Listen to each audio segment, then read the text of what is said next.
Hello, now I present the photo album.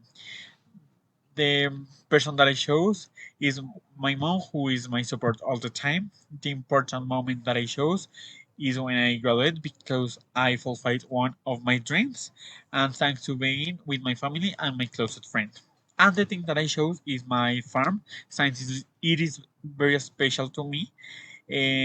Since to I go in all vacation and I always go to festivities, and when I was there I spent much time in the farm.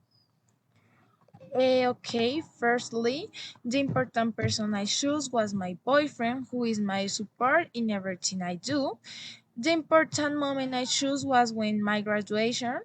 Very nice because it was with my whole family, and the object that I chose was the bicycle, which we my grandmother have me, and it mean a lot of me.